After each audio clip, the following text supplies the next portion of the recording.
My family believed my brother's lie and cut me off. Now they're begging me to save them from a $2 million debt, so I let them lose everything. My brother David accused me of sleeping with his wife at my dad's 60th birthday dinner in front of everyone. The restaurant went quiet. 40 people, extended family, friends, all staring. "You fucked my wife," he said, standing up, voice loud, chair scraping. "My own brother. You fucked Jessica." I was mid-bite. Fork halfway to my mouth. Salmon, lemon, suddenly tasteless. "What? Don't lie to me, Mark." She told me everything. That night in September, the conference in Chicago. She was drunk. You took advantage. No proof. Just her word against mine. Jessica sat beside him, crying, face in her hands. "I'm so sorry, David. I didn't mean for it to happen." He kept buying me drinks. I was vulnerable. "You were traveling so much." It was a lie. All of it. I'd never been to Chicago with Jessica. Never been alone with her. Never touched her. But nobody asked for my side. My mom stayed silent, looking at her plate. Fork gripped tight, knuckles white. My dad cleared his throat. "Not the time to discuss this. Let's just get through dinner." My other brother Scott looked away, wouldn't meet my eyes. Took a long drink of water. The table was silent, waiting, judging. "David, this is insane. I never—" "Don't!" he pointed, jabbing his finger. "Don't you dare lie to my face. Jessica told me everything. The hotel, the room, what you said, what you did. I wasn't in Chicago that weekend. I can prove—" "Shut up, just shut up." He was crying now. "You're my brother. How could you do this to me?" Jessica sobbed louder. "I'm so sorry. I'm so sorry." I looked around the table, at my family, at the people who'd known me my entire life, 38 years. Nobody met my eyes. Nobody asked questions. Nobody defended me. They cut me off that night, before dessert was even served. David told me to leave. Dad paid the bill in silence. Mom hugged David,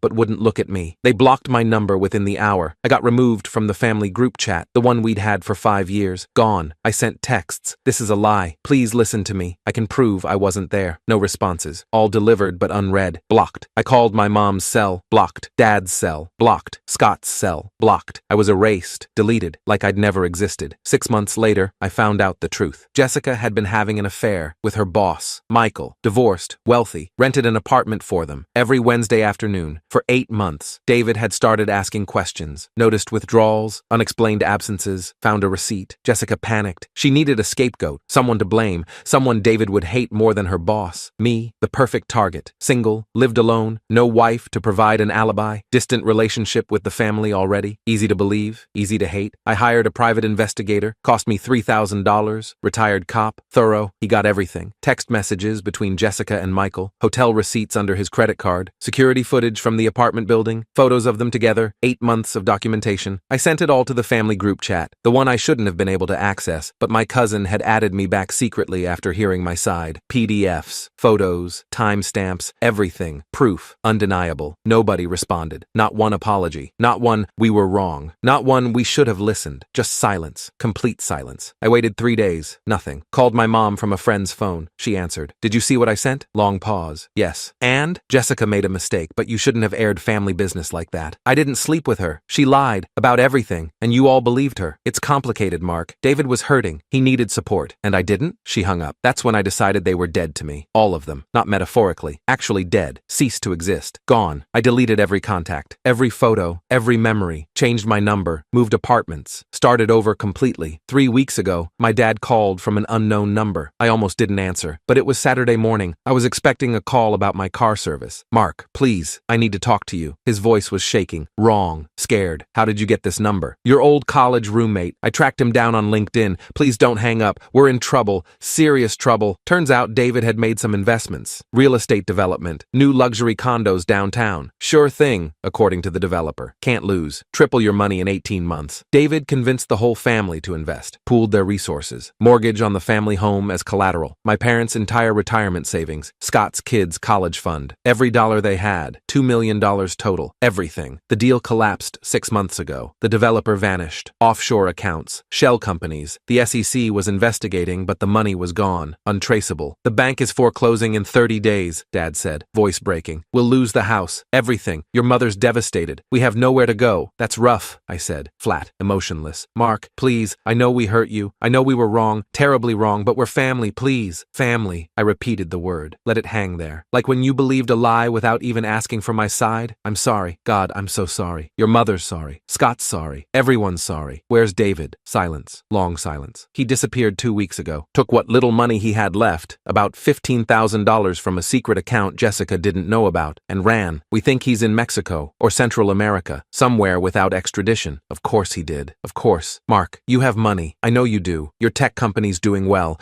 I've seen the articles, the funding announcements. You could help us. Please. I could what? Save you? Please. Your mother's sick. The stress is giving her panic attacks. She's on medication. Blood pressure through the roof. Scott's kids will have nothing. No college. No future. The house your mother grew up in. The house where you grew up? Gone. Please. I hung up. Blocked the number. They kept calling, texting from different numbers, leaving voicemails. Desperate. Frantic. Begging. My mom. Please, son, I was wrong. I should have defended you. I should have listened. Please don't let us lose everything. I'm your mother. Scott, I know I failed you. I was a coward, but my kids don't deserve this. Emma's 14. Jake's 11. They're innocent. Please. Even distant relatives started reaching out. Cousins I hadn't spoken to in years. Aunts and uncles. All begging. All saying the same thing. Family. Blood. Second chances. I blocked them all. I could save them. Easily. Without thinking twice. My tech company had just closed a Series C funding round. $50 million.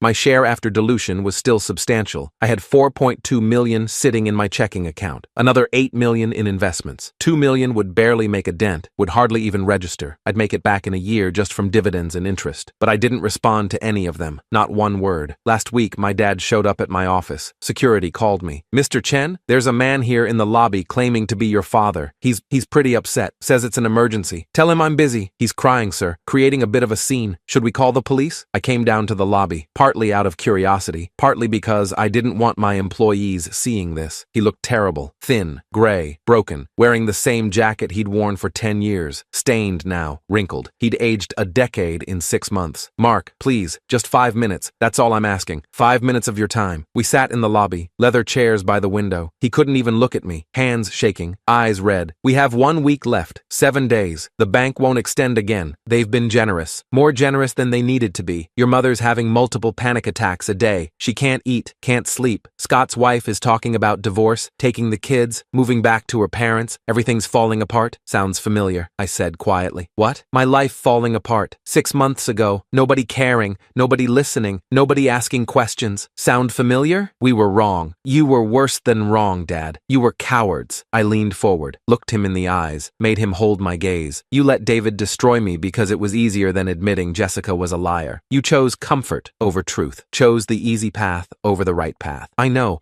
God, I know, but please, my mother watched me get accused of something I didn't do and said nothing. She sat there, silent. Then she blocked my number. She told relatives I was dead to her, that I'd betrayed the family, that I was garbage. She was wrong. We were all wrong. But please, and now you want me to fix it, want me to write a check and make it all go away. He nodded, tears streaming down his face. Yes, please, I'm begging you. I'll do anything. I'll sign anything. We'll pay you back, with interest, whatever you want. I pulled out my phone, unlocked it, opened my banking app, showed him the screen. Checking account balance, $4,187,342.16. His eyes went wide, actually wide. You can save us. You have more than enough. I can, I agreed, nodded. I absolutely can, without even thinking about it. Hope flooded his face, like sunlight breaking through clouds. Relief, salvation. But I won't. The hope died instantly, like flipping a switch. Darkness. Mark, please, you taught me a valuable lesson, Dad. An important lesson. Family means nothing. Blood means nothing. When it really mattered, when I needed you most, you chose David's lie over the truth. You chose Jessica's tears over my innocence. So now I'm choosing myself over you. I'm choosing my peace over your survival. I stood up, straightened my tie, picked up my coffee cup. You have 6 days until foreclosure. The house will go to auction. The bank will sell it, probably for less than it's worth. Quick sale, you'll lose everything. Good luck. You're going to let us lose everything? Your childhood home? The house where your mother grew up? Where you learned to ride a bike? Where we had Christmas every year? I looked at him one last time. Really looked. Saw the desperation, the fear, the regret, all of it too late. You already took everything from me 6 months ago. My reputation, my family, my history. You erased me. Now we're even. I walked to the elevator, pressed the button, waited, heard him crying behind me, loud, broken, didn't turn around. The elevator doors opened. I stepped in, pressed 12, my floor, turned around as the doors closed. He was on his knees, actually on his knees, in my lobby, begging, hands clasped. The doors closed. I went back to work. 6 days later, the house sold at auction. I looked it up online, public records, sold for $1.4 million. The bank got their $2 million